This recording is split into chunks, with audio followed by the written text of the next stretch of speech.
안녕하세요. 유상입니다. 자, 코로나로 매우 힘듭니다. 그렇죠? 나가기도 무섭고 보세요. 못 나가니까 몸무게도 늘고 미치겠습니다. 그런데 또 추석입니다.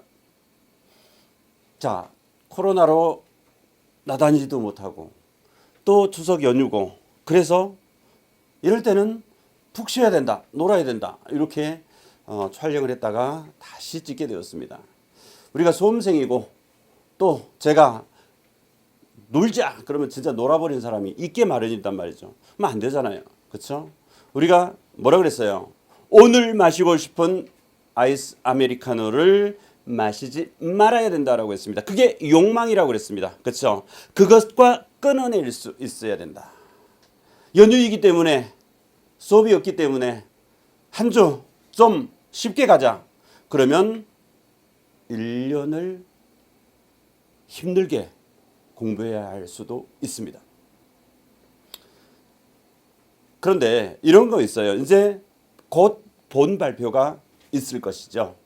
그렇죠? 본 발표가 있고 그러면 이제 지역적으로 뭐 어디를 가야 될 것인지 고민도 많아지고 또 원서도 써야 되고 그렇습니다. 그럴 때 이 걱정 귀신이 따라붙어서 늘 힘들게 합니다. 마음은 둥둥 떠 있고 안 돼요. 특히 초수는 경험이 부족하기 때문에 이때 더 힘들어요. 근데 어차피 시험장에 가면 9명 중에 최종적으로 1명만 살아남게 되는 시험이에요. 어쩔 수 없습니다. 가혹하죠. 일반 행정 공무원은 70대 1에서 150대 1입니다. 거기에 비하면 매우 양호하지만 우리는 그 경쟁에서 살아남기 위해서 1년, 2년 그 이상을 공부했습니다. 이제 2달 정도 남아 있습니다. 그 딱 목전에 추석 연휴가 있습니다. 어떻게 하실래요? 노실래요? 그리고 내년 1년 더 한번 하실래요? 아니시죠? 공부합시다. 그게 맞습니다. 연휴니까 눈치 보지 말고 푹 쉬자. 이건 말이 안 되는 거죠. 그렇죠? 그리고 제발 오지도 않을 어쩌면 나에게는 오지 않고 합격으로 이어질 수 있는 이런 상황인데도 불구하고 쓸데없이 미리서 걱정하지 않으셨으면 좋겠습니다. 자, 몇 해 전에 개그 프로에서 불편한 진실 뭐 이런 걸로 해서 한참 인기가 있었던 그런 프로그램이 있었죠. 우리는 방금 전에 얘기했던 불편한 진실 뭘까요? 다 열심히 공부하면 합격할 것처럼 보이지만 실상은 9명 중에 1명 합격하고 다시 또 준비해야 되는 그런 게 불편한 진실인 거죠. 그렇다고 우리가 나는 그 1명 안에 들 수가 없어.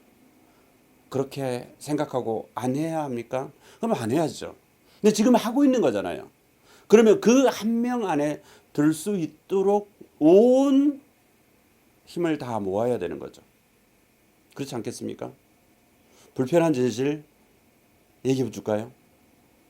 이런 거 있잖아요. 우리가 엄청 잘 먹는 치맥 있잖아요. 그렇죠? 중국에서 단체 관광객이 몰려올 만큼 이 치맥에 치킨, 닭이죠. 닭은 자연 상태에서 수명이 얼마나 될까요? 7년에서 평균 13년을 산다라고 해요. 물론 품종에 따라서 30년을 사는 닭도 있다라고 합니다. 그런데 여러분들이 그 맛나게 먹는 치킨은 정확하게 회사마다 조금의 차이가 있대요. 한 달 삽니다. 30일 살고 삶을 마감해요. 33일, 35일까지도 있답니다. 이게 닭이에요. 인간에 의해서 사육되어서 끝나는. 우리 이거 다 알면서 먹어야 됩니까? 소 있잖아요. 원앙소리로 해서 그 유명한 영화에서처럼 한평생을 인간과 거의 같이 마감하다시피 길게 살 수 있는 것이 소인데 정확하게 소는 30개월 이상을 살 수가 없습니다. 30개월 이전, 그러니까 딱 2년 반 이내에 도축되어서 밥상 위에 오릅니다. 우리 이거 알고 그거 생각하면서 묵념하면서 소고기를 먹어야 되나요? 아니잖아요. 지금은 합격한다라고 생각을 하고 합격해야 하고 그렇죠? 그러기 위해서 마지막 혼신을 다해야 될 때입니다. 쓸데없이 내가 떨어지면 어떡할까? 그렇게 걱정하고 공부를 안 하니까 밀려나게 되는 거 아니겠습니까? 그렇죠? 그럼 이 연휴 그리고 남은 시간 동안 뭘 해야 되느냐? 2개월 단위로 쭉 우리가 그 시기별로 무엇을 해야 될 것인지에 대해서 장재현 선생님께서 늘 해왔던 대로 공부 방법을 쭉 진행해 왔어요. 그렇죠? 그래서 이번 9월도 시작하면서 그 공부 방법에 대한 안내가 있었을 것입니다. 그것을 참조하시되 또 이런 그 이벤트가 있고 프로그램이 있으니까 조금 더 살을 붙이자라고 한다면 일단은 지금 많이 해야 될 것이 회독입니다. 그렇죠? 많이 돌려봐야 되는 거야. 왜? 그동안에 충실하게 계속 이론 공부를 일반 이론, 심화 이론, 교과서 분석 등등 해서 해왔단 말이죠. 이거를 이제는 다시 한번 반복해서 봐야 되겠죠. 그런데 첫 페이지부터 끝, 첫 페이지부터 끝 이렇게 회독하다가는 내년에 다시 1년을 공부할 수도 있습니다. 지금은 뭐예요? 선택과 집중인 것이죠. 그래서 시험에 나올 수 있는 것 그걸 중심으로 해서 영역을 제한해 가면서 보아야 되고 그 다음에 확 읽어보면서 그냥 쭉 갈 것 한 번 더 짚어보고 갈 것 한 번 써볼 것 그런 걸 고려해서 완급을 조절하셔야 돼요. 포인트는 선택과 집중 그리고 다회독이 좋습니다. 한번 정확하게 보는 것보다는 3번을 빠르게 보는 것이 효과적입니다. 기억하십시오. 그리고 이 연휴 기간 동안에 내가 이론에 대해서 좀 부족하다라고 생각이 들면은 일반 이론, 그러니까 초수들은 일반 이론이 좋습니다. 개념 체계를 좀 더 정교하게 잡을 수 있는 기회가 되기 때문에 그래요. 그리고 재수부터 삼수 이런 경우는 심화 이론이 더 적합합니다.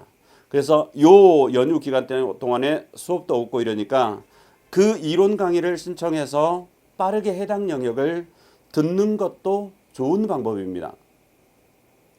그럴 때 역시 첫 강부터 시작하고 쭉 가는 것만이 능사는 아니에요. 내가 이 영역은 어떤 문제가 나와도 풀 수 있어. 안 들어도 돼. 그럼 넘기세요. 스킵하고 그 다음에 이건 반드시 나오고 많이 나오는데 봐도 헷갈려. 그럼 2번, 3번 들으세요. 여기서도 선택과 집중이 필요한 것입니다. 자, 회독하라고 했을 때도 이론에 대한 접근으로서 회독이라고 했었고 그 다음에 이 기회에 강의를 들어서 이론을 보충하는 것 역시 이론에 관한 것입니다. 그러면 그동안에 우리가 풀어왔던 문제풀이는 어떻게 접근하느냐. 요 이론을 하면서 7, 8월 영역별 예상 문제를 연동시켜서 같이 보는 방법이 있고요. 또 거꾸로 그런 방법을 쓰지 않으면은 영역별 예상 문제를 기준에 놓고 이론을 역으로 보는 방법도 있습니다. 영역별 예상 문제는 결과적으로 그 이론 체계에서 가장 중요한 것들을 짚어가면서 문제로 냈던 것들이에요. 그걸 문제를 제시해 놓고 거꾸로 이론을 다시 한번 보면은 유사하게 어떻게 출제될 것인가도 짚어낼 수 있습니다. 그렇게 하셔야 돼요.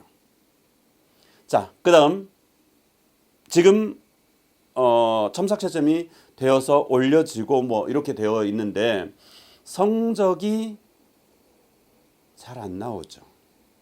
그렇죠? 하향 평준화가 올해는 되어서 조금 뭐 전체적으로 그렇다라고도 했습니다만은 성적이 잘 안 나오면 불안해지고 불안해지면 무엇을 해? 뭐라도 붙잡게 되죠. 그게 뭐냐 그러면 문제예요. 문제 점수가 안 나오니까 문제에 더 매달리는 거예요. 근데 그렇다고 100문제, 200문제, 300문제 풀어봐도 성적이 오르지는 않습니다. 뭐가 오를까요? 스트레스만 더 오르죠. 마음만 급해지죠. 그래서 막 문제를 외우고 답을 외우려고 해요. 미안하지만 출제 안 돼요. 그리고 출제되더라도 좀 익숙하게 느껴질 뿐 그 답을 정교하게 쓰지 못해요. 귀신이 아닌 이상 극히 제한적인 문제를 제외하고 싱크로율 100은 나올 수가 없어요.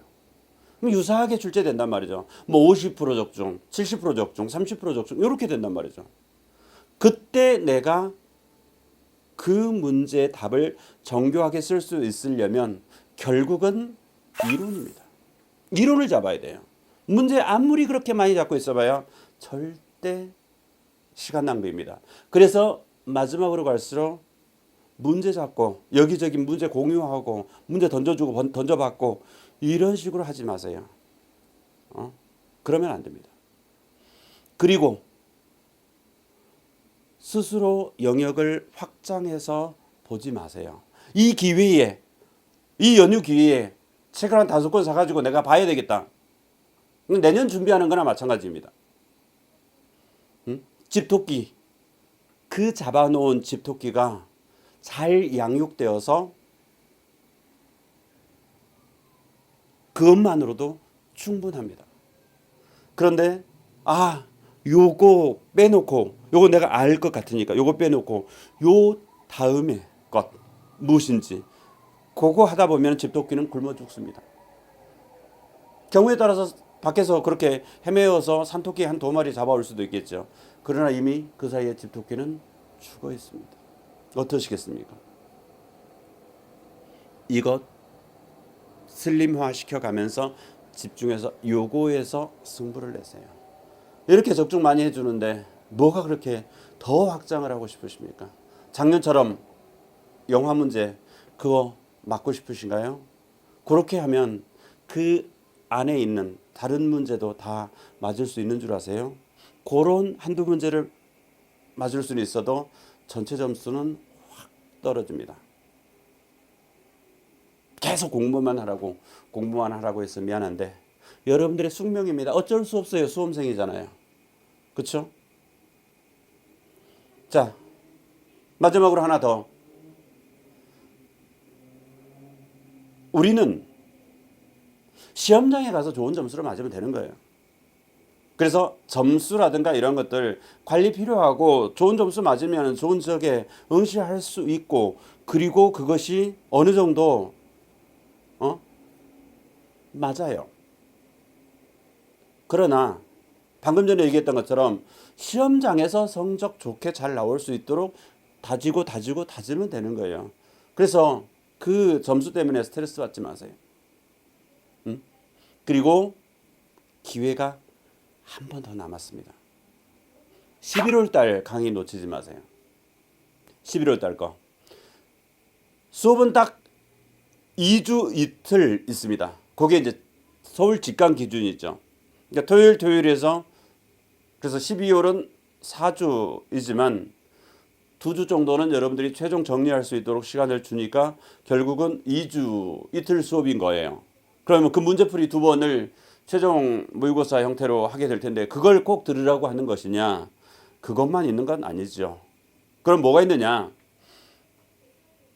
5대 영역의 이론을 쫙 최종적으로 정리를 해줍니다. 그래서 이를테면 교육론 하루, 교육과정 하루, 그 다음에 회판 조디공서에서 표현 영역 하루, 그 다음에 한국미술사 하루, 서양미술사 하루. 그래서 5대 영역으로 정리를 해서 하루씩 해서 인강으로 촬영해서 제공을 해줍니다. 꼭 들으세요. 전체적인 이론을 정리할 수 있는 기회가 되는 것입니다. 그리고 플러스에서 작년 문제 중에서 매우 좋은 문제인데 버리기는 아깝고 한 번 정도는 다시 한번 봐야 될 것들, 이러한 것들 한 130에서 140문제 정도 마중물이라고 해서 그거 풀어줍니다. 거기서 적중이 항상 2-3문제가 나왔어요. 130에서 40문제인데 두어 문제 정도 적중이 나오면 애매하지만 작년에 1년 내내 강의하고 한 문제도 적중하지 못한 강사도 있었어요. 그리고 그곳에서만 적중이 있는 것이 아니라 전체에서 다 있는데 9, 10월 문제가 새로운 것들도 좀 많이 들어가 있고 조금 까다로워요. 실전형이기 때문에 그렇습니다. 그리고 실제 시험장에 가면 그 위상미술에서 푸는 문제보다 훨씬 쉬워요. 그러니까 위상미술은 상중하에서 중상만 가지고 끌고 가는 거고 시험장에서는 하 30%, 중 40%, 상 30% 이렇게 되어 있기 때문에 위상이 내는 것 같은데 쉽네. 요게 맞습니다. 그래서 11월 달 그거 꼭 챙겨서 공부하시고 연휴 기간 동안에 건강 챙기면서 이론 다지기를 부탁드립니다. 그리고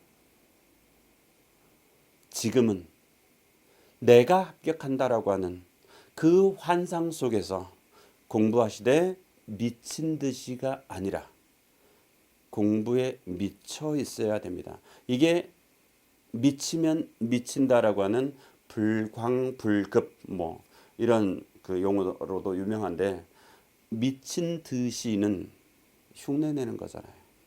미쳐 있어야 돼요.